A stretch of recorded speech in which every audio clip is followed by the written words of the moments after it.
Max first, you know? Probably his Q. Okay. I mean, I don't know. It might be game dependent, right? If it's a really good game for time dilation, maybe he goes out first. But I think the idea is you show up to the fights with your time lock.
Would much prefer you to have Chrono Square. They only have Jakiro really to follow up to the Chronosphere, so unless they pick significant follow-up here, I would bet it's almost certainly the Square. I mean, I think the Chrono Square is way better when you have AoE stun. I'm just saying it's always a flex possibility, but they don't get to see the whole draft, so they have to pick right now. Why are we calling time zone Chrono Square? Because it's awesome. That's pretty awesome. We got a Prophet coming out last. I'd almost say that's almost certainly off lane right then, or I don't know. They're leaving it open for sure. It's open. I think they wanted a carry that could flex to either support or off lane just so that they could keep the draft as ambiguous as possible for as long as they could. But if this were flex to anything, I do prefer this being the carry. Like we've seen carry and Nature's Prophet do a lot in terms of map play, in terms of like keeping up with gold and being able to connect on early fights without sacrificing his own farm. Is Duraccio a Naga player? I feel like this is like an insanely good play the map, illusion carry kind of game. Oh, Big D's not going to play Naga. No way. What are you thinking? He's got to be... CK maybe? I was thinking CK. They could go for something boring like a gyro, but... Boring. I want to see... Okay, there's the Sven. All right, so... Ancient Clear. It's a hero that can burst the Faceless Void. You can burst the Nature's Prophet. I think the 1v1 is pretty good for... Sven, if he can get on Nature's. It can work both ways though, where you get stuck in the Sprout and you RTZ's showing us this minute. Yeah, but I guess that you're gonna go for the Harpoon, which will get you out of the Sprout. He's got time zone at the moment. Can I share a stat with you guys? Yes. Not really a stat, but something that I've noticed is that every time I've seen Sven picked on Dire, he's lost. All of his wins come from when he's picked on Radiant side, and I think something to do with the map asymmetry and defending the safe lane tower just gives him way more value than when he's played on Dire. Okay. So favoring Spirit slightly here in game one. I think so. Okay. I need to see the drafts again. Oh. I mean, I will say this is an amazing time dilation game if I've ever seen one. What do you think, Brian? I'm leaning towards Team Spirit this game. I think the only concern I've had going into this series is Laurel, and I think he's been getting picked on the last few days. Even against Chimera yesterday, they looked a little sus with some deaths in the mid lane on Shaker. So if BZM pops off, maybe, but otherwise I'm leaning towards Team Spirit. Thank you, Chickens. Do I have to pick two? Yeah, you do. I'm going to go with Tundra, though. They just play too fast. Sox is going to get off the ground. BZM, Sox are just going to control the map. What are we thinking? SPG, Cap? Joining in the conversation, we got a little bit of a split panel. Maybe a slightly more Spirit favorite here, though. I 100% agree with Fear. I think they play too fast. We've seen Spirit go down in these games early on, and they're matched up against a bounty hunter. They go down against a bounty hunter, there's going to be too much gold. And that's what Tundra's specialty is. Gold! There's a lot of truth in that. But I'm not super optimistic for Spirit game one, but I will always take them in a grand final series. But have you considered I'm the a time biased zone? master. The time zone. Think about the time zone. Think about it. He thought about it? What is there to think about? We're gonna have to wait to see how it plays out here in game number 1 for Team Spirit. It is time to have that way. Ladies and gentlemen, our grand finals, Tundra versus Spirit.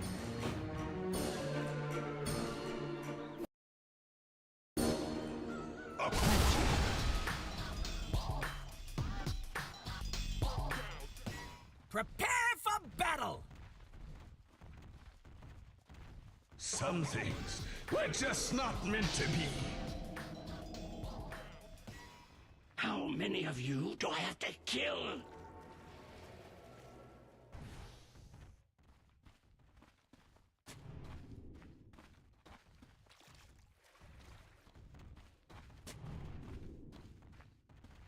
We heard the panel theorizing that this could be the toughest finals that Tundra has had to face. But I want to flip that on its head because I think that this is the finals that Spirit is going into, that they are the most underdog that they have been since the TI-10 Grand Finals against LGD. That is a very bold claim. 30 seconds to Austin, battle. Do you start the disagree series with it? off. Feel free to start killing before that. Not really, no. No. I tend to agree. I think almost everybody, if you had to pick a favorite in this series, it's going to be Tundra right now. Just they've won the previous 2 lands. They are the kind of defaulto team, best team in the world. Yep. Spirit don't hold those kind of titles. They are not necessarily as intimidating, but I will say in a BO5, this team can adapt really fast and change their playstyle drastically, which is what has made them such a strong Grand Finals team over the history of the years. Well, it's going to be an early start where their key player of Radon gets picked off, and Duraccio instead will get an early first blood. So things are already starting off on the back foot for Team Spirit, and Tundra right where they want to be, ahead in gold and experience. And again, they have that bounty hunter. So what separates these 2 teams? Why are we giving an edge to Tundra going into this series, even though that might change? To me, it is the pace. I think Tundra can set an extremely fast pace, and they can adjust that pace over the course of a series. They can ramp it up, they can slow it down, whatever feels more comfortable for them. And that is the big question mark, is can Team Spirit adapt to that? Can they get to the mid to late games on even footing where we know they can shine?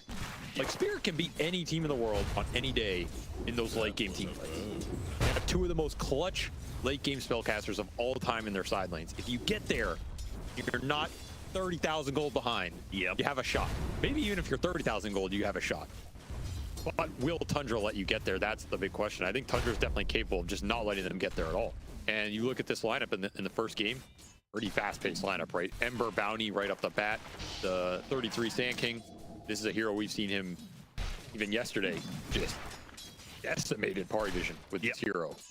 So you really have to try and control the tempo here if your Spirit not fall too far behind. You don't have to win the early games. I think you just have to get through them. I mean this in the best way possible, but for me, this is a matchup of perhaps the clutchest team in Dota's history versus the team that has the most nerd shit going on. I mean, you start off, you get the early first blood gank, and then what did they do immediately afterwards? 33 and Soxa body block the enemy wave, so it ends up under tower, the wave pushes in, 33's in a much better position to be able to start his lane. He's cruising, right? He's up against a double range hero matchup. Fury on Jakiro should not be an easy lane by any means, but you know, he's doing all right for himself. Oh, nice half pull, at least from Aposhka, to stop all of this. This is, anytime you get these half pulls off on the creep wave pulls, they're super valuable, because then these offlaners have to make a decision. Do you go here and get the XP there? Do you try and hold the wave in your tower? It gets a little awkward, as we see Bug plus time dilation up top. Not a fun combo to deal with. And this is an offlane Faceless Void. Now, I was getting excited there in the draft, I'm not gonna lie. Okay. I was thinking Yatoro Faceless Void. My God, we're in for a treat. I But do we get know- even a bigger treat. The Collapse Faceless Void. I don't think I've ever even seen it before. We haven't seen a Faceless Void at this Dream League, so this will be a first time for all of us, I guess, in this new patch. Should not underestimate offlane Void. It's kind of been on the back burner in a lot of these patches, but if it's a good game for time dilation, I think it's always viable. And you have this new, you know, time zone that is just buffed in the patch in terms of the cooldown acceleration / freeze. Yep. Which in theory is super powerful. We have not really seen a spell of this caliber in Dota in terms of what it's doing manipulation wise. I think people are just not prepared for it. And if you can take advantage of it in the fights with low cooldown stuns, low cooldown disables, using ults, getting a little extra value while they're running, I mean, it can do some crazy things. Yeah, I am very curious. Like, I feel like that is the change that people are probably theory crafting the most. What do you do with this cooldown acceleration? Right, and by Midas. Like Midas is That's one thing. I know that's your theory. I heard somebody talk about Bristleback, right? What if you put Bristleback in that here? He's just spamming out the quills as quick as possible. In this case, they do have some lower cooldown abilities. One of them I think might be really powerful. What if Laurel is just enchant totem hit, enchant totem hit, enchant totem hit the entire That's what I was thinking. You could easily get 3 or 4 off inside this thing. You can perma chain stun somebody. That's very close, I think. If you get an Octarine, I believe it's guaranteed. Sure. Perma Sprout. Multiple Sprouts really obnoxious. Like, yeah. what if you double Sprout someone? I don't know. It gets really wacky. We're going for collapse top, but Sven leaves it off. I will say I do like the Sven pick as well. I think this is a really nice hero for Dyrachyo in terms of the fit. It's also pretty strong hero versus the Faceless Void because True. Bur's just dead. Yeah, he's got Chikuchi, just barely gets it off in time, and he's going to run up to try and help out Collapse with Whitemon. Oh, Bernard coming in. Yep, he wants the kill, and he will have it. Sorry, Collapse, that's not yours to have. I'm the true carry. Don't forget that. Yep. Even though you got this carry hero, and we all saw what Collapse did last game on the Spirit Blade. Yeah. We all saw what he did yesterday as well. Rue still trying to get away from Dyrachyo, still barely able to get out. And now Dyrachyo, Radon's sticking around for a little bit. He has not immediately teleported back to bottom lane. He does so now, but it's a bit extra damage on Dyrachyo. I'm surprised to use the TP scroll there instead of the gate, but maybe just trying to save a little bit of time, resources. As Rue will suicide to neutrals. Kind of an even laning phase across the board. Once more trying all in this void, but Deadshot going to be avoided. Collapse walks into the calling rather than out of it, and as a result, dodges that skill shot. If you're Team Spirit here, you kind of have to pick your poison. Where do you try and punish in this early game? Ideally, you want to get this mid-kill. Time block up in a second, but Deadshot comes off first. And Dyrachyo taking full advantage of that. I kind of expect to see a Fury on TP mid if you have the level 6 advantage, which Laurel is getting here. Sure. Shaker should get it in this matchup, and he is getting it here. So you have a pretty decent window with Echo Slam coming up. You just TP the Fury on and go on the Ember Spirit. Maybe you bring a support. Your Catapult's alive. Gonna make a bit of TP on the 33. Do have a dust for him. He's got level 1 Burrow Strike. Doesn't really seem too much of an out here. I mean, Vanguard makes it very difficult to finish him off. He's going to try and make his way to the cliff to Burrow Strike away, but gets stopped by the Ice Path in the nick of time. That's a super valuable kill. Every time you use this Fury on teleport, you want to get something big off the map. That's how you're going to control the early game here. And particularly shut down Soxa. Do not want to let this Bounty Hunter control the skirmishing rate, get early levels, have an early track. This lineup is just going to come alive if that happens for Tundra. Yep. You're going to see Heaven's Halberd for both offlaners here. Would I be remiss to say that the last time Vanguard was powerful was the last time that we saw Faceless Void offlane being tried? I feel like it's one of those, you always say that items determine what heroes are in the meta. I do say that. I feel like Vanguard is one of the most beneficial items for offlane Void. It's one of the items that actually makes this hero work. An early tank item that lets you go in. Maybe you get an extra time walk off because you survive some extra hits. Yep. I agree. It's nice. This is an offlaner where you can itemize a lot of different ways. You can build him as a carry, Universe in the old days. You can build him Forest. We've seen Pipe Faceless Void from the offlane. Crimson Faceless Void. Vlad's is really good on this hero. Sure. It's a nice way to kind of just play the fights, amp up your damage, and buff the team, give you some Roshan. I wouldn't mind the Vlad's here at some point on the Faceless Void either. So Collapse's build for the pubs that he's been playing has been Heaven's Halberd, Manta, Aghanim Scepter, Bloodthorn. And he's gone that route, I think, every single time, and I think in that order every single time. Do you think that sounds like a good one for this game?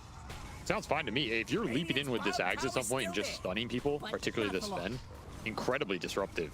Gives you a lot more teamfight presence as well. You combine that with the Shaker, you might just not get spells off on the side of Tundra. And the whole time we've been talking this early game, has not been too explosive from Tundra yet. They really want to start getting some kills for this bounty hunter. Trying to get something out of it now with the epicenter, catching Radon. Feel like you kind of knew this was going to be happening. Yeah, they're looking for the trade-off somewhere else. They'll collect Whitemon. Yeah, they'll be run down pretty easily. So, setting up Laurel for success, something that our analysts talked a bit about. They wanted to see Laurel enabled a bit more. And it does seem like, you know, he had the matchup, Earthshaker versus Ember, but now the rotations coming through as well. It does seem like they're trying to level up his game a bit. Got to think about where this Furion goes when he respawns here. Do not want to keep getting caught off guard by Radon and TPs. He's just going to go jungle. Oh, he pulled bottom wave with a tree. Yeah, that's smart. Super fancy by Radon as Silence successfully gets him with the stun as well. Dead shot back into the Silence. Collapse. Oh, Silence again. He's just done. I think he just misclicked or something. He had a window to get that leap off. It did look like. Ended up moving a little bit instead and super awkward around that tree line. More mad at himself than anything. And this is going to be the Sven interaction a lot of the game. Can you burst the Void down before he time walks? Can you burst the Furion before he Hurricane Pikes or Sprouts you? There's a lot of burst damage in this Tundra lineup between the Sand King and the Sven. Got to remember the extra damage going into these stuns. Have some big ones to throw out there. You can get on top of these Team Spirit cores at the start of fights. You're going to be really happy here on the side of Tundra. Assuming you don't clump some crazy, you know, time zone shaker action. We'll see if we ever get to see a time zone. Yeah, Yotaro just continues to do this. Continues to pull waves from bottom and pull them deeper into the jungle area where he's already farming. Yes, this is really interesting because it is denying some interaction 33 would want to have, as he has to pull. He has to go and connect to his own wave, and he's pulling the neutrals as well. So in theory, you're flash farming on 2 cores here. I favor the Sand King, though. I think Sand King is a lot happier in this situation because the Furion's a stronger laner. And both skipping the laning and bugs, collapse. Was that Yotaro thinking about teleporting up here? Gone off the Wrath of Nature, but he can't TP right now. Soxa is stalking him in the jungle. There are some stacks as well. I mean, Soxa would love to get another kill on Yotaro just for the fact that he needs more experience. It's a Visceral Hammer. That's a full Maelstrom.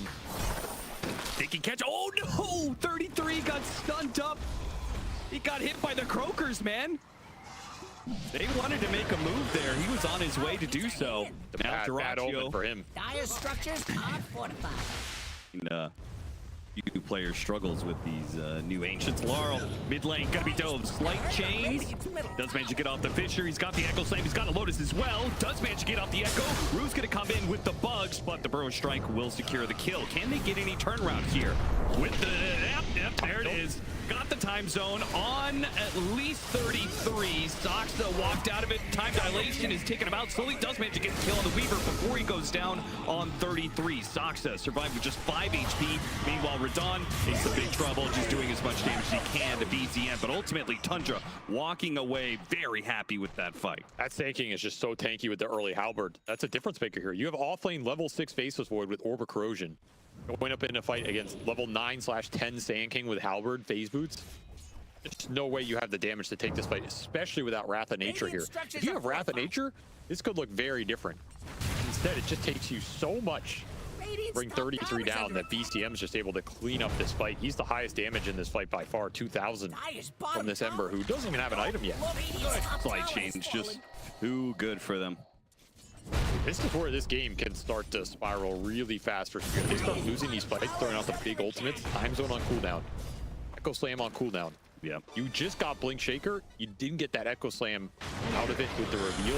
And now you're on back foot. The BZM, he can just keep playing in your face. They get the easy kill on Laurel. They really don't even have to commit any remnants or anything. At best, they would run after Soxa, but they didn't have any detection for him, so he gets away. Giving up track kills while Sven solo takes your tower. And you're waiting for cooldowns here. This is the pace that Spirit had to be ready for in this series. And right now, it's looking rough because they're cooldown dependent. Look at Darachi just taking the farm away from them. This little hard cam stack. This is greedy though. They're going to try and punish him, and they should be able to do so. Darachi trying to take too much off the map from Spirit. That's a little bit of a Darachi death. You know, get it out of the way early, game 1. That's only true. 12 minutes in. Middle tower is under attack. There's his one for the day. That's what you tell yourself. Knowing that there's 3 more coming down the pipe, but you know, that is the nature of as a player. At the center. Just keep on slamming that ground. Spots a couple of heroes. Thought about going for the Brewer Strike there. That would have hit 2, but it just cuts the wave. They're very close to Ember Mage Slayer right now. That would skew this fight very far into their favor. Reduce a lot of the Shaker damage. He's the big damage dealer for Spirit right now, so you can take him out of the fight with Mage Slayer hits. Very happy.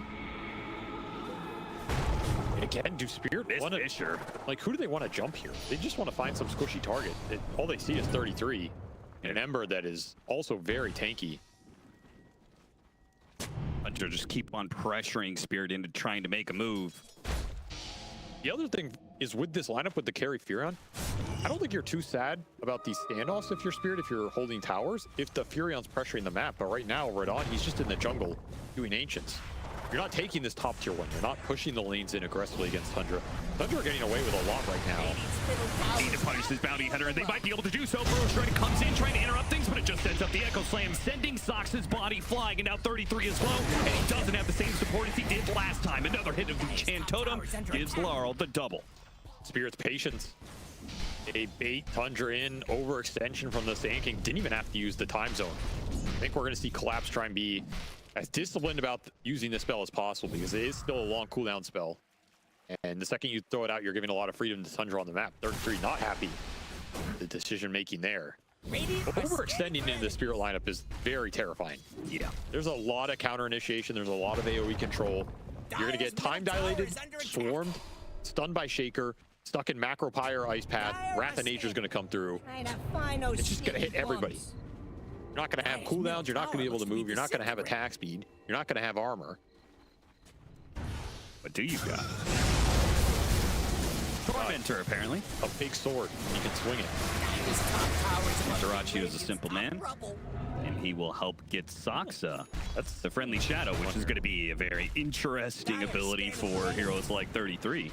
Yeah, it's nice for the Sand King. It's also nice for the Sven. If this guy up before a fight, he can bypass ward vision, just blink in, pick his target. Yeah, hit somebody, they're stunned. He's doing 20 bonus damage just right out the gate. Just available. Soxa dies again. Okay. Toro collects his due. Very easy kills. Love those if you're collapsed right now. That's how you're going to get back in this game. Still looking for that halberd of his own. A little far behind 33, but you expect that. Sand King is doing Sand King things. 33 seems fed up with this mid tower staying up. He just runs at it, brute forces it down, and amp damage in the river. That is a great Instant pickup. smoke. Yeah, this is not a fight you want to get stuck in if you're Spirit, unless Tundra overclump. You have Glimmer Cape on the Sand King. You have Mage Slayer on the Ember. This Shaker is, I mean, a lot of his damage reduced if he gets stuck by the chains. Rue, oh, barely gets off his ult. Kikuchi, not up. He's going to try and deal with the Sentry, but he's just dead. Better him than Collapse in this situation. Oh, for sure. Outside of all these kills, they are track kills. Yeah.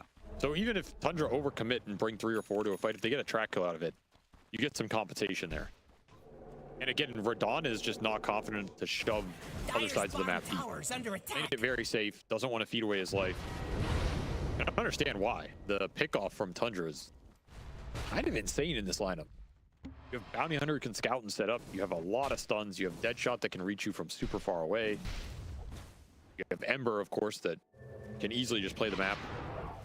You have BKB, you're not going to be confident getting these lanes in super deep. So kind of a defensive posture from Spirit right now. Not something they're unused to. He's going to walk into another Ward Sentry combination.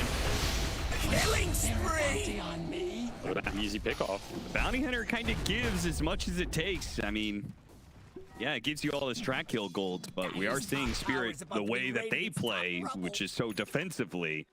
Yeah, they're very good at it. They're very good at setting up traps for Bounty Hunter. They don't mind being behind as long as they keep finding openings. And they have a 5v4 on the map here. Oh, spotted to go for Terraccio. That's going to be a harder hero to kill for sure, as he's got a BKB and his is not a problem. Dead shot immediately on Radon as he teleports in. They do manage to hit him here with the time stone. It looks like they're just going to overwhelm this Sven. Couldn't stand up toe-to-toe against all that. Radon saved there by the ice path. 33 trying to get off the epicenter. Hasn't gone off just yet.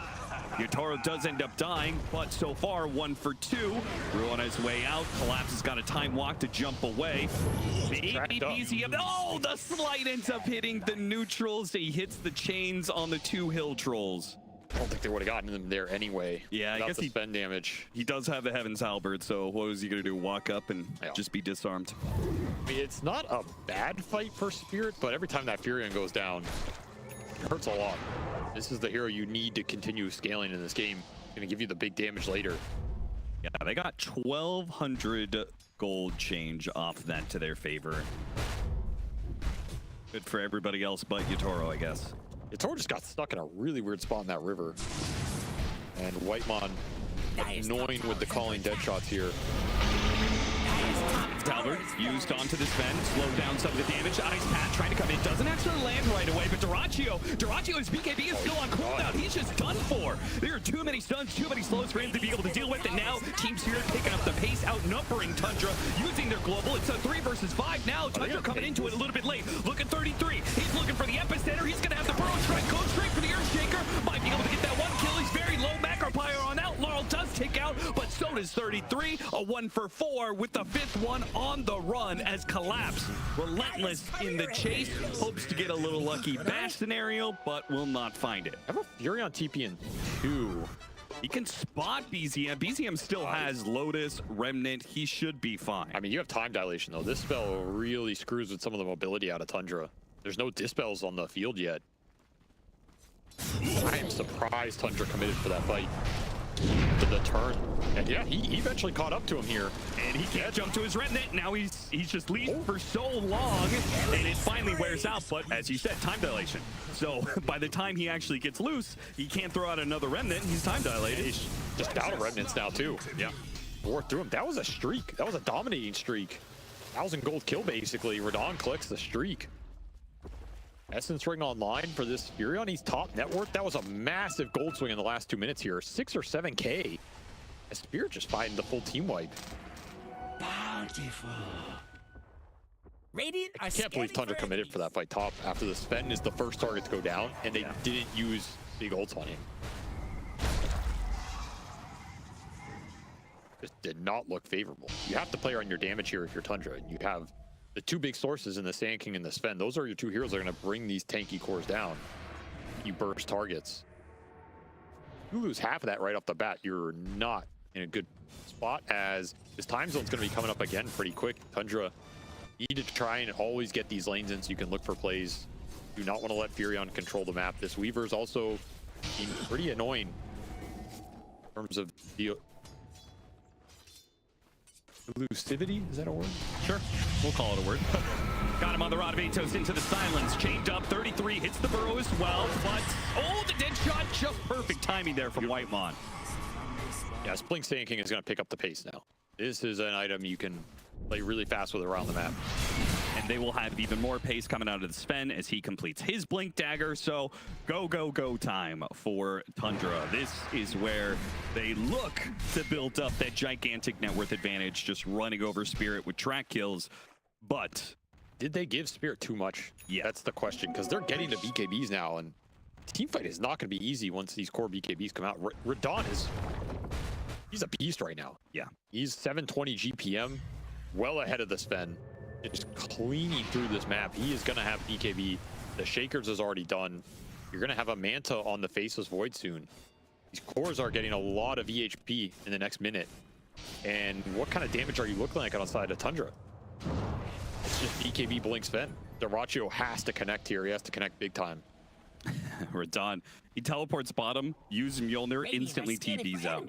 He's just pushing out that wave without showing anything, giving nothing for Tundra to hunt. Now, Spirit scanned the pit. They think there's a decent chance Tundra are Roshing because they have triple observers on the top half of the map. They see nothing. Sure. Pretty strong likelihood that Spirit know Tundra are in this jungle right now. They don't know if they're committing for the Rosh. And again, they're trying to finish the Fury on BKB. It's flying out right now. fully expect Spirit to make a smoke play here on the chance that Tundra are manning up for this. They would be underneath a ward right now as the smoke, it's going to wear out. They get the ward on the high ground. Whitemon starts making a run for it. Spirit already pushing out, though. They spotted 33 early. Instant echo slams. See if they can keep the chains done here with the ice path. Should be fairly easy. The silence, though, goes off. Disrupts things a little bit. And now Collapse. He's got a position to get a time zone on 2. But Darachu hits the back line. He goes straight from Maposhka, trying to deal with this nasty hero. He got bashed up, but he managed to get the cleave on through off of Collapse. Kills the other support as well. But now he's caught inside of the sprout. Can't get out. And dead. Too many times that he is sprouted and stunned by fissures and enchant totems. It's too much for the Sven as soon as the BKB is down. This Mjolnir is just shredding him. Radon does so much damage if he's allowed to just sit there right click uncontested. Didn't even pop the BKB for that. Dealt 2,000 damage to that Sven. Early magic damage procs coming out of him are just slicing through the armor, and you're not going to have it up for the full fight anyway. We saw how much the Sven got kited there. That's the value of the Faceless Void Bash in this game. You eventually get to that Ags too. It only takes 1 or 2 to ruin this Sven's day. And this was a fight where the time zone really didn't do that much, to be honest. It could have had a much larger impact. Being able to start on 33, again, 2 big damage sources in this Tundra lineup. Take out the Sand King first. That's half of the puzzle. The Sven gets kited later. Fight's done. Tundra need to start these fights on their terms. Take advantage of the It's gonna break immediately. I mean, at least you got a smoke. 33 will chill out a little bit and then push out bottom.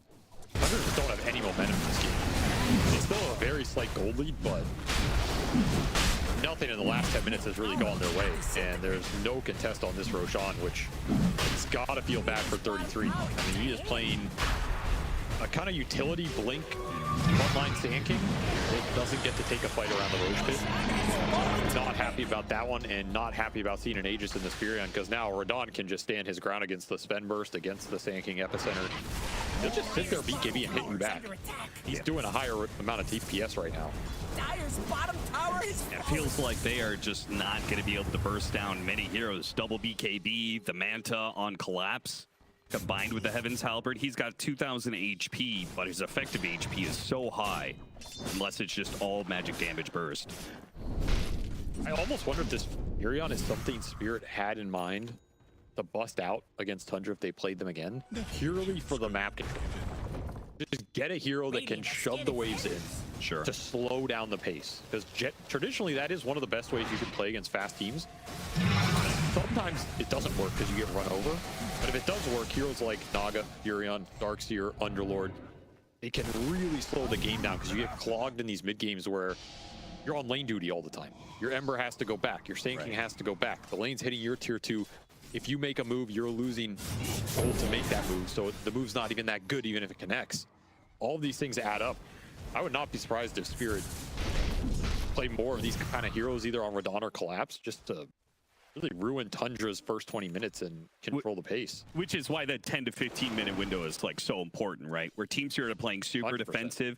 If Tundra, if they're going to break them and just run them over, it's going to be in that window, right? But if they can push through, then the Nature's Prophet starts becoming more and more of a menace.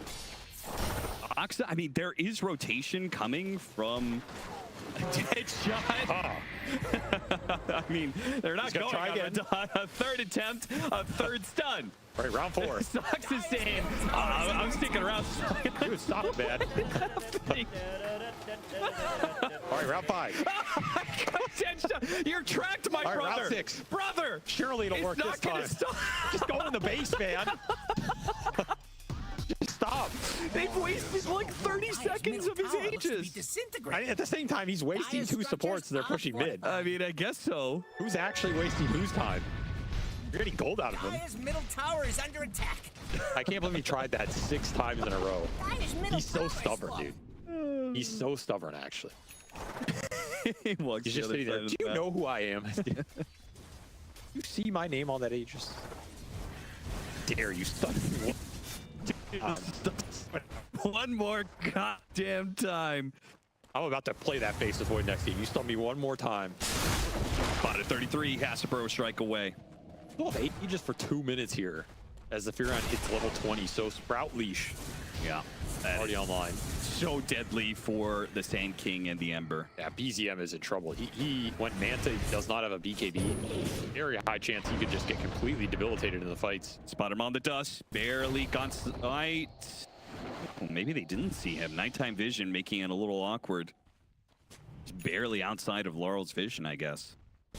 Bounty's been annoying, looking for the wisdom. Well, he knows he's here now, but the dust is on cooldown. So, okay, the stubbornness of Team Spirit wins again. I mean, they're trying to set up plays on the sides of the map to split Spirit up. They don't want to fight into this Aegis. But at the same time, Jirachi's going to make the jump off Earshaker, chained up, and Soxta making a run for it. But now, after Jirachi uses BKB, he's just praying that a bash doesn't land, and it doesn't. He got 4 hits and no bash. And once again, Soxa gets away with, like, I don't know, probably less just than missed the 50 dust. HP. Oh my. Tundra playing a game of centimeters right here. I do not know if they should have gotten away with that like they did. Still end up losing the Ember, who just gets sprouted and killed by Radon. Beginning to look easy. Well, next time Jirachi makes that play, won't be possible.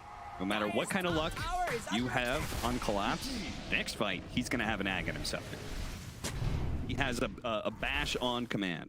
There's just so much scale in the Spirit lineup. Up gold in the mid game with an offlane Faceless Void. It doesn't really get better. Jirachi in trouble. No BKB, gets caught at the bottom lane. They're, as you said, trying to split up Spirit across the map, but how do you do that when the initiation is so overwhelming? Earthshaker wants to jump somebody, he's gonna get him. And then you've got an Nature's Prophet that could join at 80 times, right? Like, even if Soxa managed to get away for a little bit there, eventually that teleport was gonna be coming in from Radon. Tundra need to find ways to get numbers. And look at him, he just goes after Whitemon immediately. Spotted him on a deep lane ward. Whitemon does have a teleport, but that's killing your map. More and more heroes are having to go back to base, and you can see Spirit is beginning to corral Tundra deeper and deeper onto their side of the map. This is where the lead's going to start to build for them. Every time a hero goes back to base, it's going to shoot up a K as the Furion just collects everything here.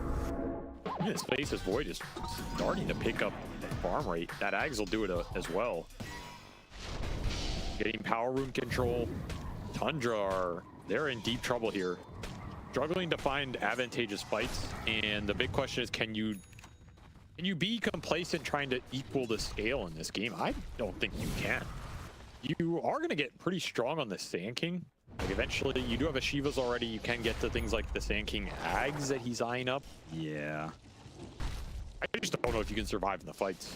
And Faceless Void is a tough hero to play against in the late game, no matter what position he's on. At some point, you're getting time dilated. At some point, you're getting bashed. At some point, either Chronosphere or Time Zone's hitting you. Just tough spells to itemize against. But what are you debating? Do you feel like Tundra just need to go all out, 5-man smoke, run it, Spirit over and over again? Because you don't think that the scale is comfortable going late? They need to find pickoffs, basically, which encompasses 2 things. One, getting the lanes out against the Furion without dying. That's been a struggle. The other is finding isolated targets on the map. They'll get one here. The second you get these kind of pickoffs, a gem. That is a valuable pick. That is very valuable, and you need to transition it into more. You can't get a pickoff, go back to your side of the map and farm. You need to pick off into jumping somebody else. Use God Strength for that, so you know Tundra want to keep finding more, and they will find it in Rue. All right. This is the kind of gameplay that's going to get Tundra back in this game and set them up to take that next Roshan, which is, it's going to be huge for them. I think they need it. That's going to give you a lot more staying power, because Roshan is just, he's an absolute monster. He is 8,000 ahead of this Fed, which is disgusting. That's at least 1 full item up on him. He can still get killed by Drought Shield, that's the thing. And he can get bursted pretty fast. If he gets Burrow Struck and Storm Hammered, there's a decent likelihood you can chain stun it with a dead shot or something and just chunk him down in that interval. Yeah, I mean, he does have Nemesis Curse on him for on Radon, so they do get the jump on him, but he's fantastic. Ag's done on the Void, though, so there's an interrupt. Collapse could just leap in, try and cover him.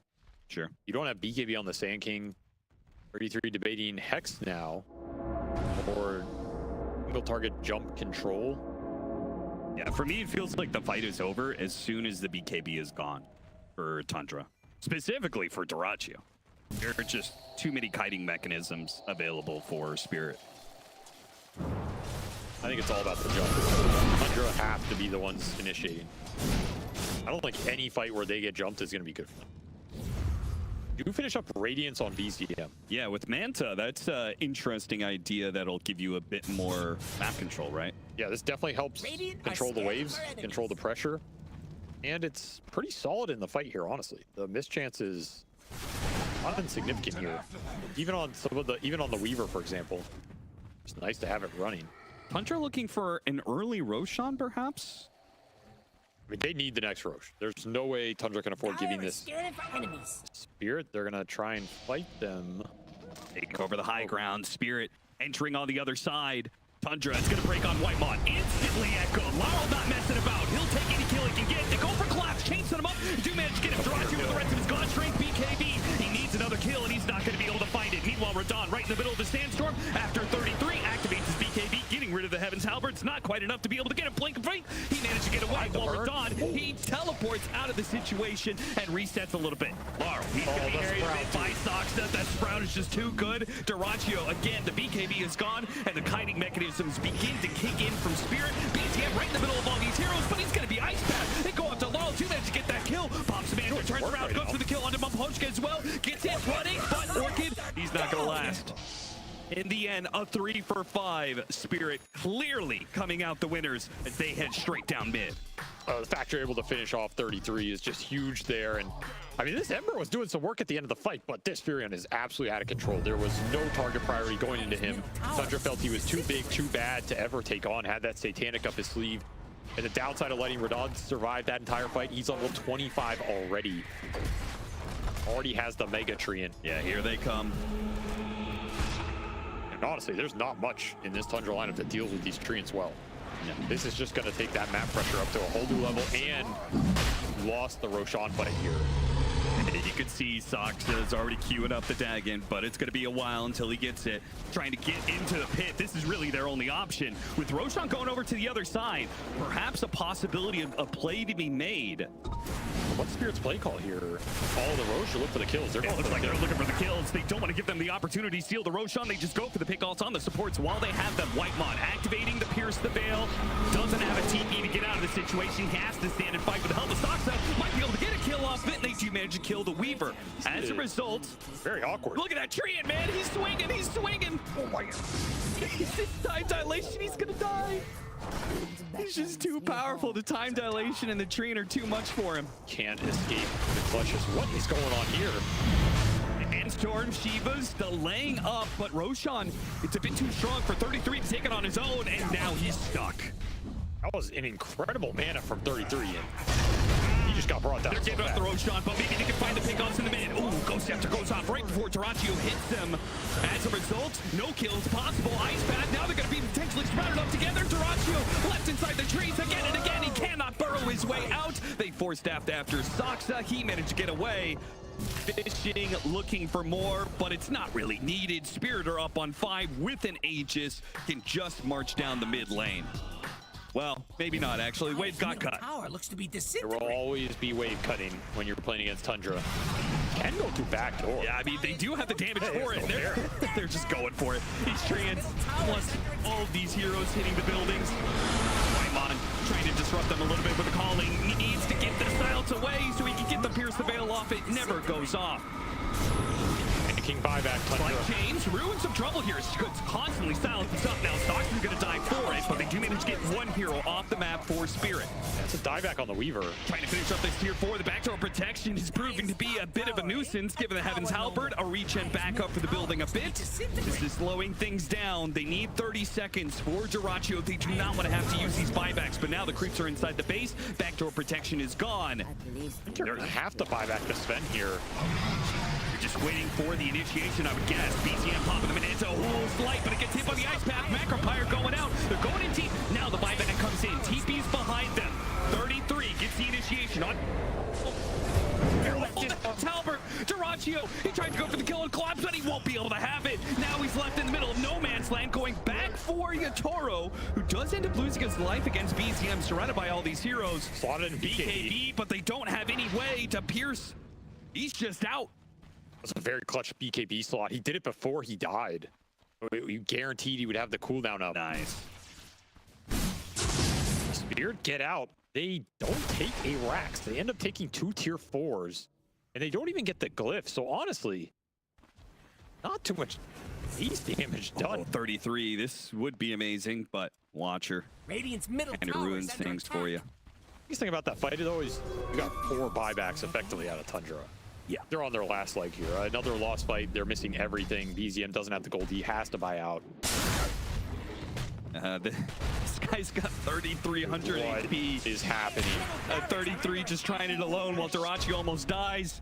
They're split up all around the map. I'm not sure what the play is here exactly from Tundra.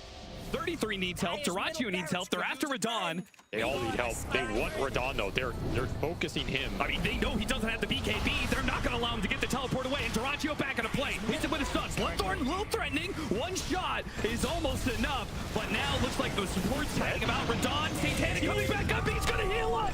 And now here comes the reinforcements. Spirit Wolf bail out their carry. Bloodthorn again. Silence up. BZM activates the BKB. But where's the remnant? He jumps down to the river. Another one back into the forest. Trying to get rid of his bug. Trying to get away from Yatoro. But there's no getting away from the carry of Spirit. His teleport is too good. And they will take the win in the opening game of this best of 5 against Tundra. In DCP.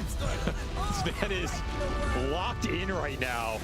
Says, I don't give a damn if you're the best in the world. I am the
lie.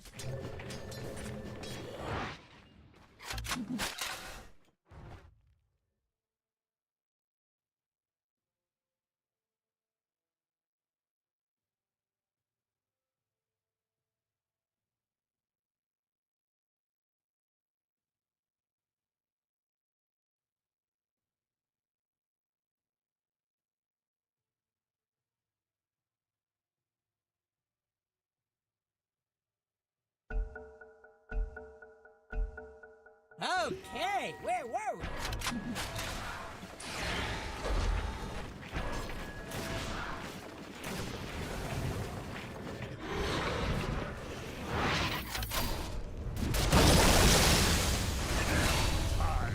Nicely done. Dire's bottom tower's getting pushed around. Now that's just shoddy construction. Dire's middle tower is under attack.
Esports turn to ban. You have to be geared up to always be ready to take 5-on-5 fights because there are more objectives and they can happen at any point. When he's on a bounty hunter, it just doesn't do the same thing.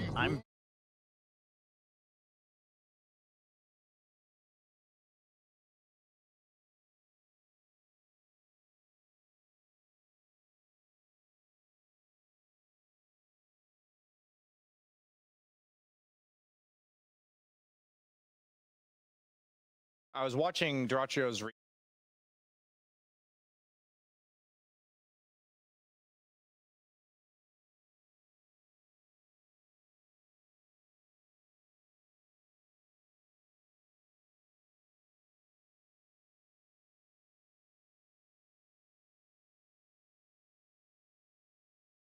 to actually contest these camps. So I'm wondering what the approach is going to be coming out from Team Spirit, because the mag that was free farming was against a Darkseer, a hero that kind of just trades farm and goes into its own jungle respectively. And I don't think that type of playstyle is ever going to work against mag. He'll just get more. I wonder if the Abba works against mag as a hero as well. I mean, I understand the fights. Of course, Abaddon stands in the front and he's not going to die to an RP ever. I get it. But we've seen Dyrachyo play into this exact hero, and it's just fine. Like, he just skewers the guy back, wastes the ult, and then eventually RPs or RP somebody else. Like, it does not seem to be a problem because Magnus is more like a pick-off hero than a teamfight hero, and he's also a tempo hero because of the camps you mentioned. It was actually Tundra that I saw play Abaddon into Mag at some point, and so what they had was Abaddon PA, and that's when 33 opted to just play kind of like a support Abaddon, where he went Blink into Holy Locket into Ags, like I mentioned before, and basically he just kind of hid, waited for his carry to get skewered, and then would blink in, shield him, and the rest was history. So maybe Collapse can opt to play more of the supporting Abaddon style. With that in mind, that's important because if you have Magnus, you don't want to all in the AoE stuff, because the Ags build from Abaddon's only good if they have a lot of AoE, right? So Magnus does that, and maybe in theory in that game, I don't actually know the exact lineups that were in it. If the other team was double downing or triple downing on AoE to follow up the RP, then that build you mentioned Mira could absolutely own that. So I'm gonna now be paying attention to, is there any single target burst coming out from Tundra that makes that a less feasible game plan? The AoE just looks so darn good when you have Mag, though. You have like an RP setting up. I was thinking the same thing. Just go for it anyway. Get a Jakiro, you know, even though you're playing into Abaddon, we've seen teams do it before. Or a Leshrac for either team, and the hero's not been addressed so far. Yeah, I like either. Jakiro could be picked now, Lesh could be picked later in the draft, maybe. I don't know. Lexa can play the Lesh. Has he played Lesh in this tournament? I believe he has at least once. He has on top. Yes, okay. They ban out the Darkseer, leaving that Jakiro in. They'll go for the Muerta. Yeah, Or rather, Ruerta. Is he going to be Muerta in every game of Grand Finals? Is he going to be the Fear Dota of Dream League Season 26? What does that even mean? Because you played Gyro in every game of your TI win. He played Weaver in game 1, so that's not even possible. We looked it up. We looked it up. Oh, okay. If you looked it up, I can't really argue with that. Wait, did you actually not though? I only played Gyro in the grand finals, not a single game other than that. That's what I'm saying. That's what we said during the grand finals. Oh yeah, yes, during grand finals. That's correct. Yes. Yes. Okay. Phew. I was like, you are right on that. I mean, I absolutely trust the guy that was literally there more than Google. I don't even trust myself or Google. Google never lies. Fair.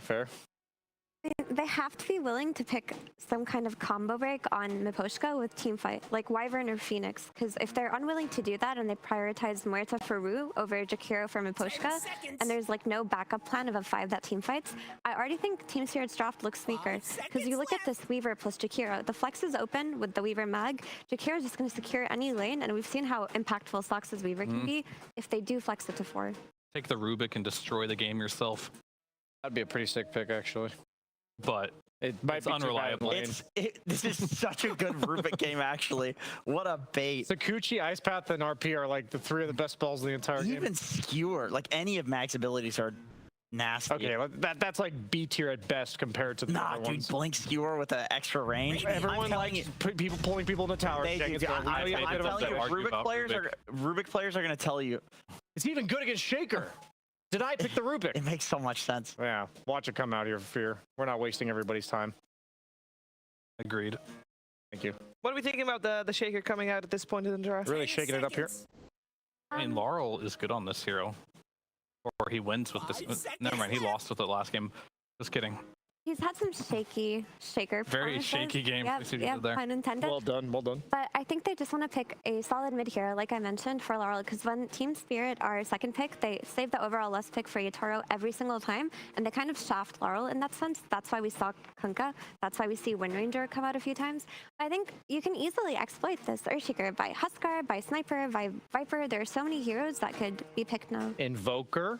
They baited. I feel like this is a really good Invoker game. You have the setup for Mag. You have the like decent matchup. Spirit has one more pick, guys. What about Rubik?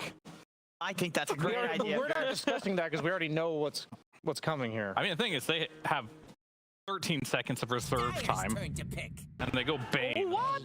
That is not what I expected. That's a nightmare for sure. Man. So, okay, why?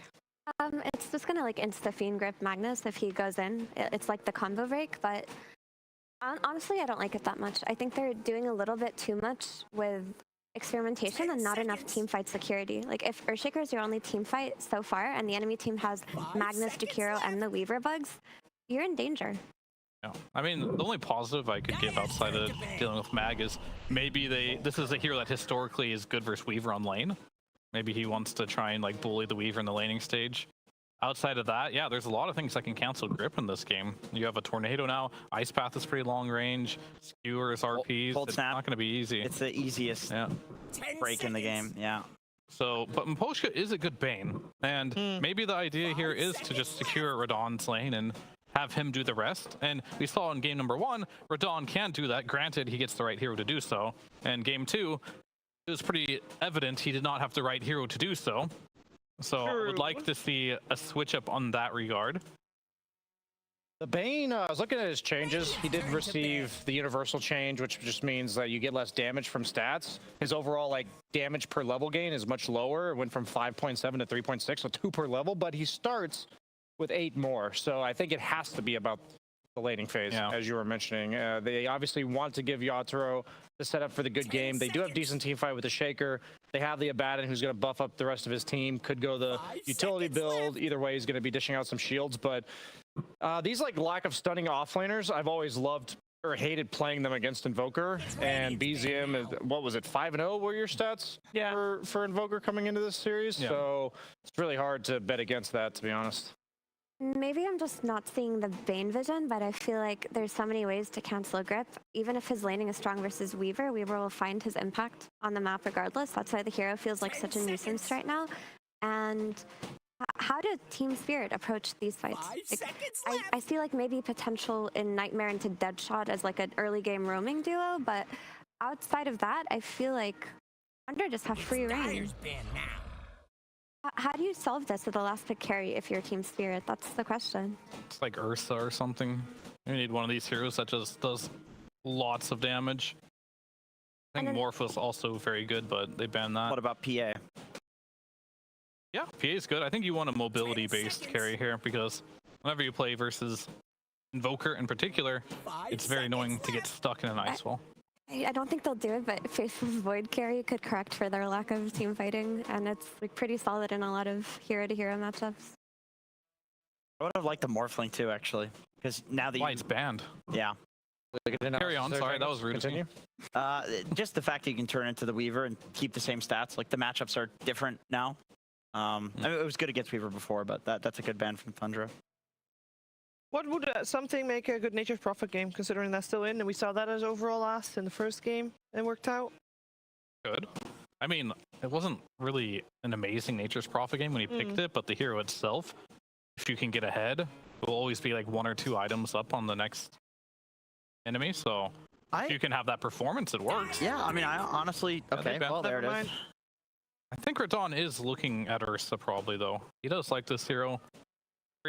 Very good against Mag in a carry-to-carry matchup. You can burst Invoker. Weaver also dies in 1 bash.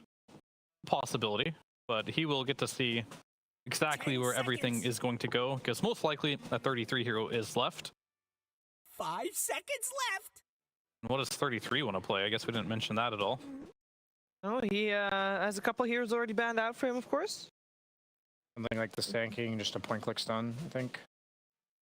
What if you just play Gyro on Team Spirit? Because you're really lacking in team fight. You need any kind of team fight oomph to come out of Yatoro's pick. I like playing Mag into Gyro just because he sits there and mans up against you, and it's the easiest skewer back in the world. But I agree, it does correct for a lot of problems that they have. So I like the Ursa pick a lot. It's gonna have a little bit of a weird lane, but yeah, Yatoro's been owning with it. It's not the best versus Invoker, but it's amazing against everything else. does Slark do enough damage? It's kind of the problem with Slark compared to Ursa is that Ursa bursts you while Slark does it over time, and Invoker Deafening Blast is actually really annoying because you can't dispel it. And there's ground targeted stuff Yeah. on Tundra as well. It will still be the Slark anyway. It does scale harder. Like the mid game is going to be much weaker, and Mira mentioned like the lack of team fight presence from the rest of the lineup. So I thought like the Ursa would allow them to play for more quick plays, but the Slark still does the same thing. He plays the vision game, has the full night vision. It's going to be absolutely essential to be paying attention to the night and day cycles because Spirit, they're all about the way they approach team fights, and that's the best thing that I think Slark offers in competitive Dota is that nighttime advantage. I don't necessarily think he offers the same thing as Ursa, though, because at least if you had an Ursa, you're fighting for Tormentors, you're trading Roshans, you're getting Aegis.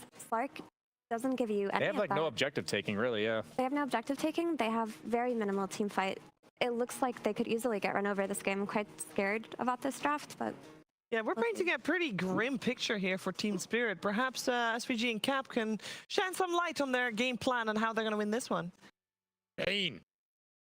What? Bane? Is that good? Yes. Avery, you that's like a fucking Bane. weird thing to do. Why are you doing that? What? What's going on with you? What? You're doing a weird thing.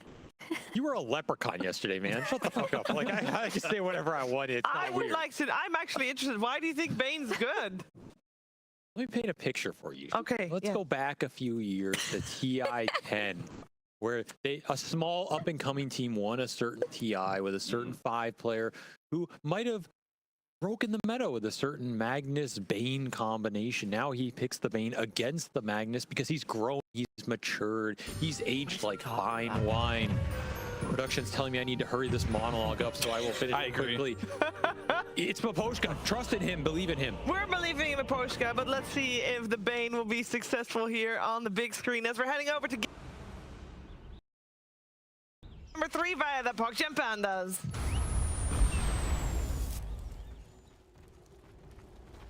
Fortune and glory await. Oh, now I feel better.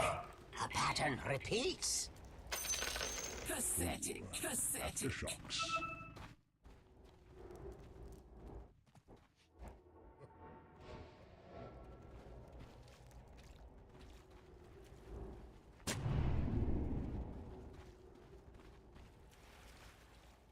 Ladies and gentlemen, boys and girls, welcome to the greatest show on Earth. It is, of course, a Dota 2 Finals. Automatically one of the best shows on Earth. But we also have the BZM Invoker is back into play, Avery. No mention of that. You still back Spirit despite the ever-hyped-up BZM Invoker. I like Tundra draft better. Oh, okay. And his Invoker's absolutely been cooking people this tournament. I just kind of respect Spirit's creativity and their willingness to go outside the box and pick stuff that, even if it undermines maybe a little of the fundamentals of a draft, it gives you a cool edge in the unexpectedness and the direct spell interaction. Because this is a very unique hero. It can do some very unique things that can sometimes win you team fights because people are just not ready for it. And it is a very good matchup versus the Weaver. To me, this is a direct counter pick to the Weaver and what he wants to do, not only in the laning phase, but in the team fights. Sleep is deadly for this hero. You outfight him on the lane, you catch him in the fights, you stop the in and out type gameplay. Pretty good hero versus the Bristleback and a lot of 33's hero pool if you don't get summoned. And it can be good versus the Mag with the instant group on the Blinken.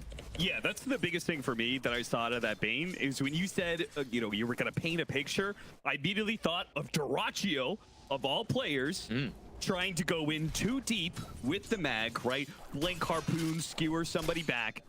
and he gets Fiend's Grip. Yep. Right? He's already in deep, Yep. and then he gets Fiend's Grip. That's an extra like 600 distance. How is the Jakiro going to be able to get to that position to stop that Fiend's Grip? And even if you stop it, sometimes the damage is done. You might only need 2 or 3 seconds there. The Slark gets to beat into somebody. I also think having saves when you play these single target backline supports, heroes like Bane, Shadow Shaman, Rubik really love saves on their team because they just want to survive in the fight and get spells off. And their spells are really powerful. But a lot of times they get jumped first, and you see the weakness of these kind of heroes. They have a Baden to bail you out. They have the Shard on the Slark to bail you out. Yep. You have a Calling that you have to jump into, right? You have Shaker, Fissure that can block some heroes off. Not the easiest game for Tundra to go in super deep in the fights. However, if they do get to the mid game in a similar position like last time, where these cores are just going to start to tank up, right? The 3,000 HP Magnus, the 2,500 HP Bristle with Halberd, this Invoker that you're not going to be able to initiate on, that team fight looks really scary here. Yeah, and I guess that's my biggest issue is do they need to go out there? First Blood is on the table, and they will take it. Saksa, they'll fall to Radon here in the bottom lane. He's going to build some more stacks here. He is. Those stacks are building up both ways. He is taking a lot of damage from those quills. He has 5 stacks of quill spray on him. Look at DPS into 33, and you win the First Blood as well. He does not respect the quills here. Seriously, you're just gonna have to let this CS go, I think. Nice gold injection though. They can buy some extra regen down here, and yeah, it's Boots plus Tangos coming out for Radon early. That's that Bane Weaver matchup. Really hard to play the level 2 and 3. Get caught too easily, and you can't 1v1 trade versus him. So you have to play the lane in the 2-on-2, but the sleep really messes with you. Another flash farmer for Dyrachyo, by the way. We've seen him play a lot of these cleave heroes, as 2 more bugs will get cleaned up here. Yeah, I think that's a bit of the problem. It's Dyrachyo, so he's going to be aggressive, but he doesn't have to be in this game, right? Like, we have the Seeing Red facet on 33. We have this new Mag facet, which is just, it just makes it so this hero can just farm like a machine. I feel like they don't have to get too aggro with it. They can just kind of farm and get to, as you said, that mid-game position where they have 3 different cores that are all too tanky for Team Spirit. I don't think your game plan is ever super aggro when you have mid-Exort Invoker either. Sure. Heroes generally pretty slow. We did see them. Nice dead shot top lane, easy kill onto Whitemon, and a bit of damage on Dyrachyo as well. And of course, Spirit are the ones who took this Abaddon first, which generally this hero is strong in the early game. I think Tundra are more just in, let's go even in the laning phase. Let's hit the 15-20 minute mark when the Midas is starting to cook for the Invoker. 33 gets his stacks. He's starting to scale up. There's a lot of scale in this lineup, especially with the Seeing Red on the Bristle instead of the Goo. Yeah. You're not as worried about the Abaddon with the Dispels or things like this. You're going to have 3 carries in this lineup. Then you have a Weaver Jakiro behind it. Insane amount of scaling damage. I feel like one thing that was really lacking in Spirit was the scaling of their 2 and 3 position in this last game. Right? Courier has been killed. Nice pick, and we'll also deal with Ward. He is going to be caught midway through his Shikuchi, which usually means dead. It is a lot of damage now. At best, maybe Radon. Oh, the Sunstrike! He was not expecting that one. And now Maposhka, he might die for it as well. As the quills are adding up, he tries to block him out with the tree. 33 slips on by, 2 for 1 in the bottom lane. They were just too low to take that fight to begin with. Not enough regen ferried out. Get another kill for the Slark. He gets an Agi stack, but you beat away a Sunstrike kill to BZM, who collects 300 gold off that, 120 in XP. Super happy with that exchange. Anytime you can get these extra kills into Invoker's pocket, that speeds up your game a lot. Also slows down the game going in. Pretty far forward here. It tried to put some pressure on BZM, but the TP came in from the Weaver. As a result, he almost dies. Instead, they turn around and kill the Weaver. That Bane matchup. It's tough as Collapse also puts Whitemon down. Back and forth the early game. You're getting more out of the kills, and it's another game this Abaddon is doing some work in the laning phase. This is where this hero should strike, and strike hard. Yeah, and I don't think we've seen skewer back possibility or Dyrachyo yet. Also, you have to think about the ganks going into mid here. If I'm playing versus Invoker, I want to kill this hero at least 2 to 3 times in the first 15 minutes. Ideally 2 before 10. Ruined by the Forge Spirit. This little scouting. Because this is also easy setup, particularly during night. Bane with the extra night vision, you have Slark with the extra night vision. These nighttime intervals for Spirit are going to be huge. Yeah.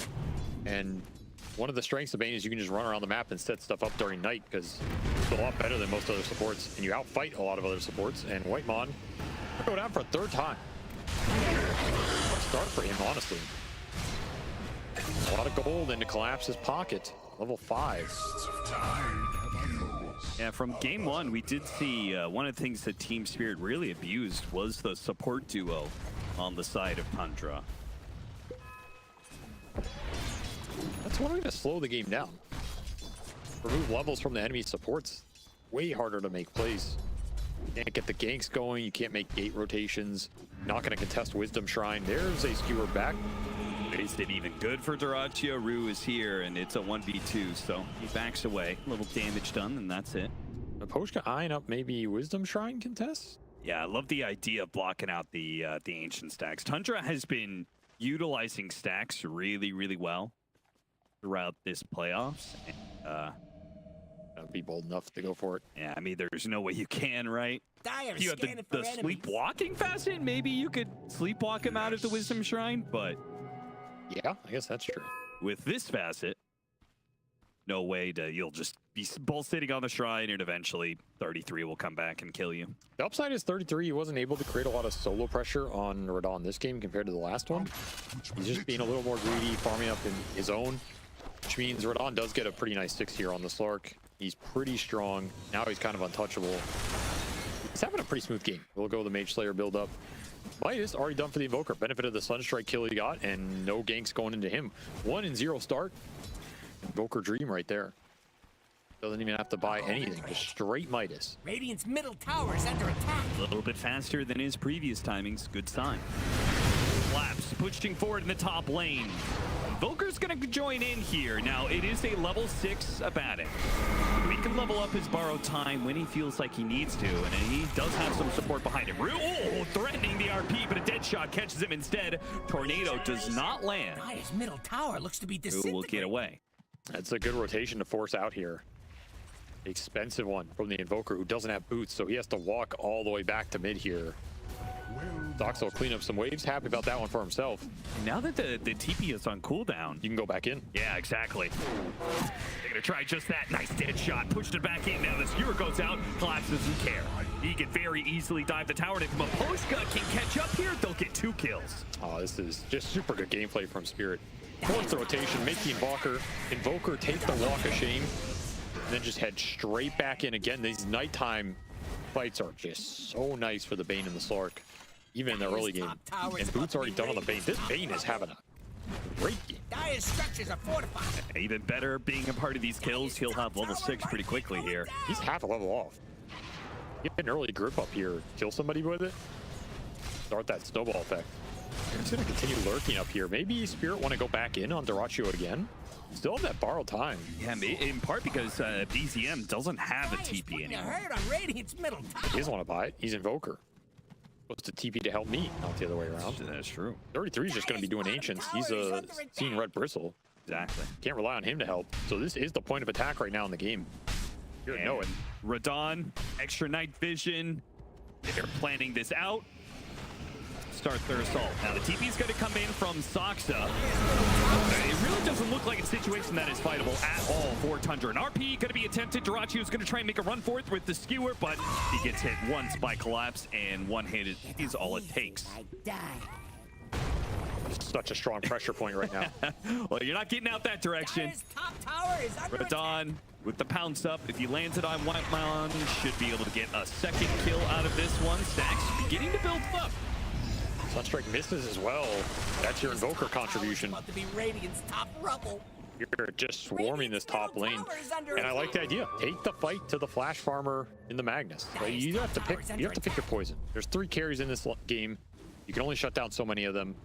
You Yeah, 33 is getting a lot, but you really are slowing down Dyrachyo again, which was a big reason the success game one, as Laurel's just easier.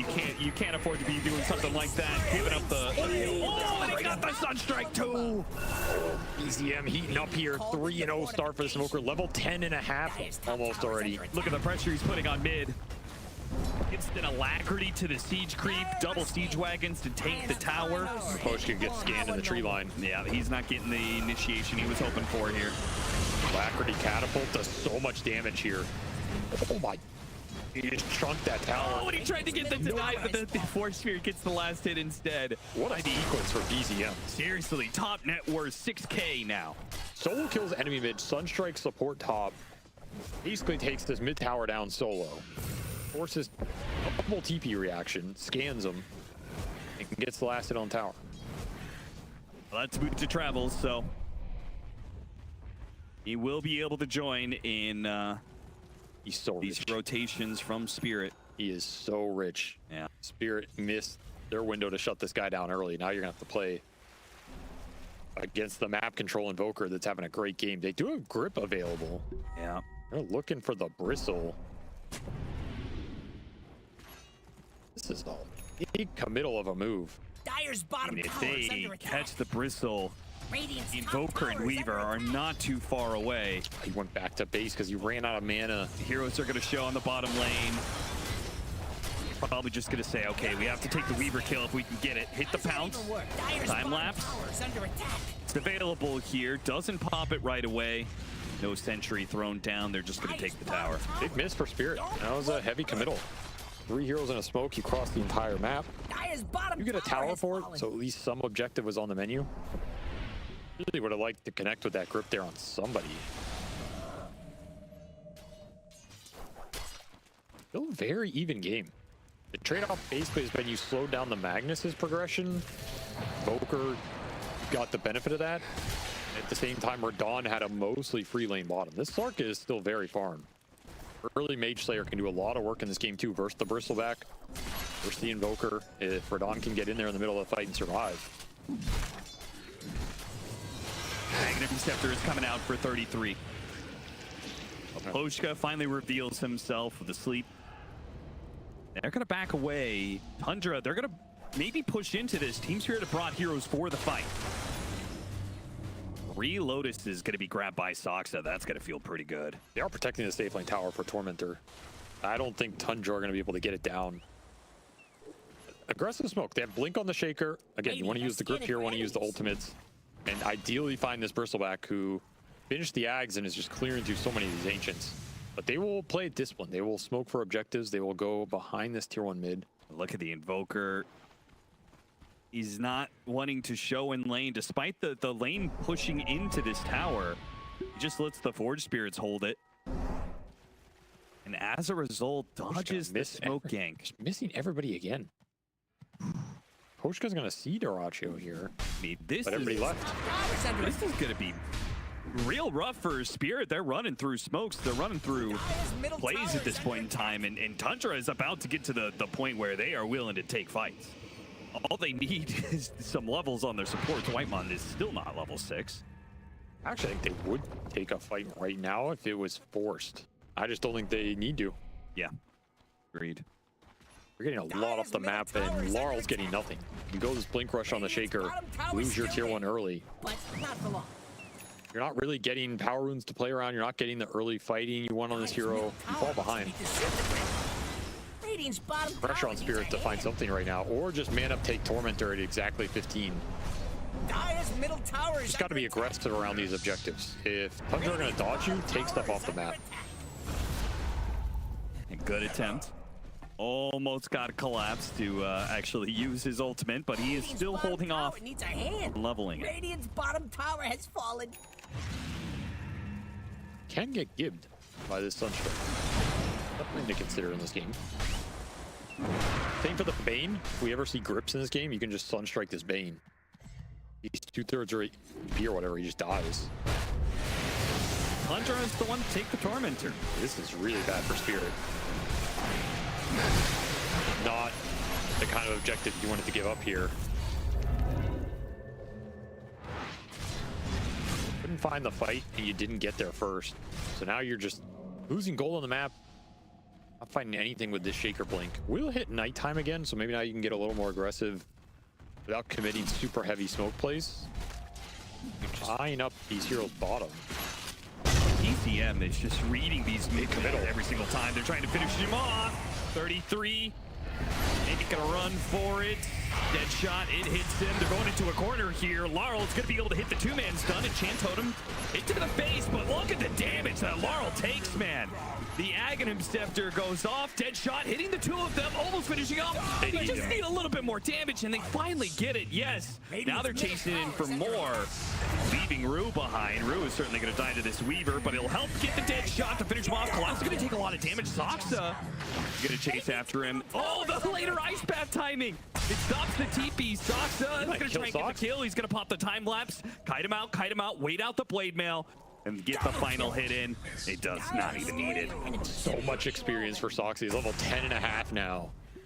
They do get the Magnus kill top as well. RP was used to try and save himself, but Daracho could not escape the clutches of the Slark. So it's not a bad fight across the map overall for Spirit. A lot of XP going into Radon. He's level 13 now on this Slark, highest level in the game. That was worth a lot. Radon Maposhka, Fiend's Grip used, I assume? Yep. Come down, wail into him. Even got the RP out of it at the end. Is this a game that, like, game 2, Clink's just, he's a burst damage hero. They were just too tanky. Slark is more fitted to play up against these tanky cores that are going to scale up over time. He is, for sure. But can he carry this game? Yes, I think so. Okay. There is a world where Radon can carry this game. True 1v5 Giga Chad style. He has a decent amount of help behind him. What would you give the chances of Spirit, say, 45 minutes into the game? Relatively even net worth. I think they're slightly disfavored. Okay. Maybe 35-40%. Sure. The thing is, Slark going late game against Invokers is pretty tough, man. Yeah. This guy's just all AoE. He's a lot of control, Mana Burn, Ice Wall, Deafening Blast, Ghost Walk. Like, all these spells are hard for Slark to deal with unless you just completely snowball in the game. Which is why a pickoff on him would just be so beautiful. Fisher into the pounce. Oh, yeah. Does manage to get it for them. But the Aghanim Scepter was still bought out for BCM, so... I do think Radon will have his opportunity to take this game over them. Like, they picked this Slark for a reason. It's a team that is used to playing the kind of 4 protective 1 damage dealer style. They have a lot of setup. You can Fiend script for this. 33 White Mom. They're going to try and stop it with the guys. And then Fisher goes out Echo, and that finishes him off. And now the Bristleback is in an awkward position. Now he's going to get a lot of AoE damage, but a good dead shot. That is important control to stop some of the quills that were coming out. White Mom, a third kill for Radon, and you said he'll have the chance to take over the game. Well, I guess it starts now. 102 temporary agility for the Slark. They'll use that to take Roche. Beautiful setups here from the Bane, sets that whole sequence up, and this is where you can cancel that Fiend's Grip. Sometimes it just gets the job done anyway. Laurel's able to come in, chain stun it up, and then the second you hit 33 with that Mage Slayer, you're not afraid of manning up on him. We should also note this is one of those like reverted enfeebles. It used to be more about deepening spell capability, but now this is just back to attack damage reduction. Yeah, with a pretty long duration and decent damage. This is a significant amount of attack reduction on these big right clickers in this game. You enfeeble the versatile, you hit him with Mage Slayer. What is this guy doing, right? He has his Axe Quills and that's about it. Sure. Does feel like, though, all it takes is one slip up of Spirit, right? You hit the right RP, you Cataclysm off of that. Oh, for sure. The team fight's just automatically done. Radon running in, getting really aggressive. He's got the Aegis after all. Getting information for his team. He's going to be... Oh, that's a little awkward. RP into Tornado. Yeah. And now he's going to pop his ultimate. They're trying to get quills on him, but he just pounced himself away. He's got another pounce to get out. Tundra wastes some abilities there in a bit of a miscommunication. Not the Wampa combo you're looking for. Trying to go back in. He's got some teammates behind him, but they're just going to skewer him back in. So when he dies, he's going to be in pretty deep here. Now Collapse, he's going to be right on top of all this one, trying to help him out. Ice Path, Ice Wall, double up. Meteor. Here comes that Cataclysm. And oh, Collapse is gone. Radon barely able to dodge the incoming damage. But he's used up his pounces. He hides away into the trees. Not spotted just yet. Laurel popping his illusion rune, trying to get rid of Echo the team second in. Hit 1 second. No Echo Slam here. Radon comes back into play. Goes after Duraccio. He doesn't have too much to work with. He just needs a little bit more damage. The dead shot. It slipped right on by. It was the death of Duraccio, surely. But instead, they missed out on that kill. And now Radon has to give up on the fight. Soxa coming in from behind will help collect the kill on Daru. 3 kills go the way of Tundra. Really getting done yet. Spirit. They have grip. They are going to try. This is a bold attempt. White Bond, he's getting close to the ice path, but yeah, Bolds is putting it one way. Perhaps suicide from Aposhka is another one. They did not have the damage to finish off 33, and now Radon, well, he's going back in. Shroud, he goes back in, hits the pounce. He has a lot of stacks right now, 96 agi. He wants to keep this going. Collapse is going to try and slow him down for Radon to keep this going. He hits though, doesn't hit the pounce there. Activating the Shadow Dance early, still has the Depth Shroud again, but Tundra, they know not to fight into this Slark. It's rare you see a Slark survive the entire fight and you get nothing out of it. Tundra just kiting everything. If that Echo had come up 1 second earlier, I think you can clean up some of those cores. There were a lot of units around Laurel. Yeah. But you're missing the ult. You didn't have grip at the start of that fight. You didn't have the Echo Slam. Don't get to use your full team fight capability in Tundra Node, and that was just a beautiful setup with the Ice Path into 2-man Tornado, drop him in a Meteor Cataclysm. Invoker's dream right there. Radiant are scared. Really was, and he is now growing and growing. Still top net worth in this game. We'll watch that sequence again. Really important Duraccio got the skewer off here too before the Slark died with Aegis, because now you reposition the fight. Your backline's just going to decimate him, and Laurel couldn't do a lot there because, again, you just didn't have the Echo up. Yeah. A quick smoke from Tundra. They want to fight during these daytime intervals. They also want to keep using 33's timings. You will pick up Ghost Scepter. So Blade Mail, Ags, Ghost Scepter, Essence Ring on this Bristleback, plus the Shard. All these cores on Tundra are very farm this game, and they're getting to that point where they're very tanky as well. Yeah. You can have Essence Ring plus the full Soul Booster on the Invoker. He's up to 2400 HP. Poshka, if you stay right there, you might see the rotation coming through gate. No, Tundra just wanted to plant a ward, that's all. You need to find a way to get the Shaker in the game. I think he's your best team fighter. He's your best source of bursting heroes down, controlling them while the Slark hits it outside of that grip, which is non-reliable here.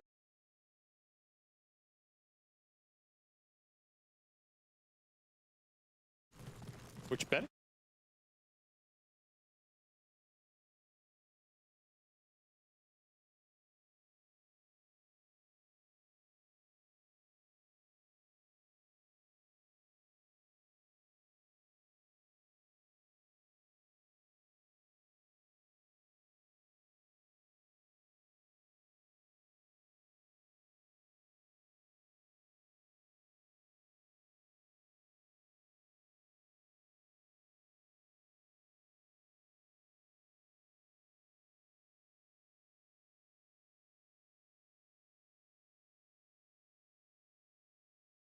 Hoping for, still trying for it, but you're fishing pretty deep here, right? He's just trying to force reaction. It's not a Dire's middle tower looks to be play that you try and convert on. Tundra don't really blink. Instead, their smoke moves to the other side of the map, running into Rue, only getting his courier. Wonder what idiot got it.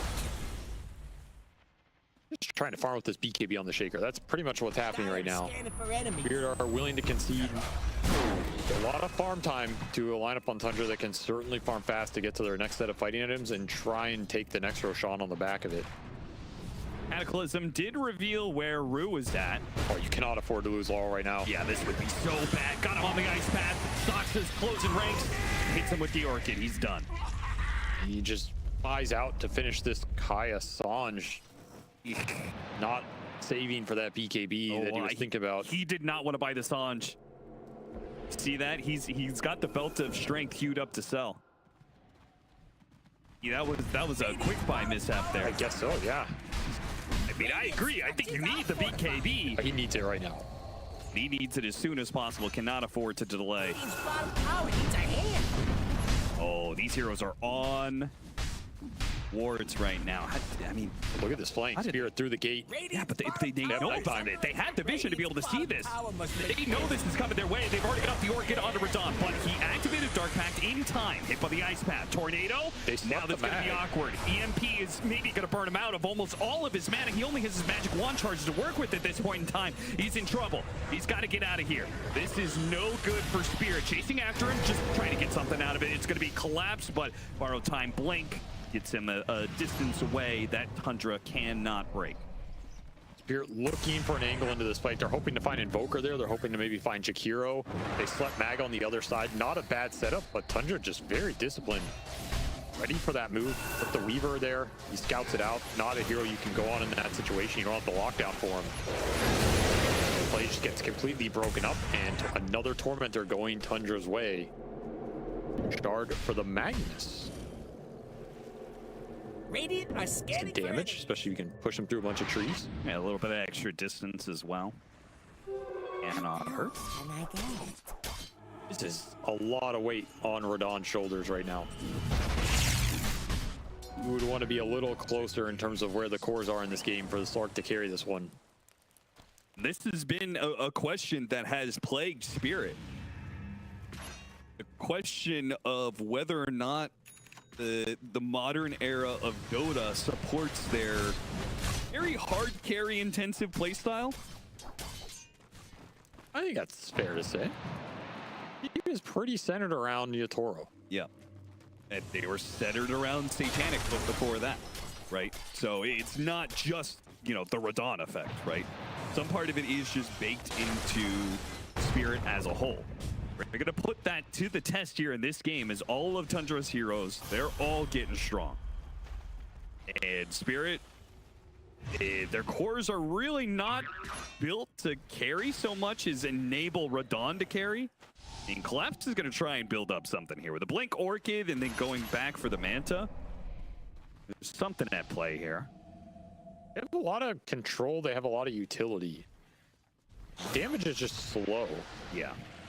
Again, if the Shaker catches a big clump, that's one thing. If you can find Invoker at the start of a fight, will open it up a lot. Yes. But outside of those two things, just going into this Bristle Mag doesn't look too fun.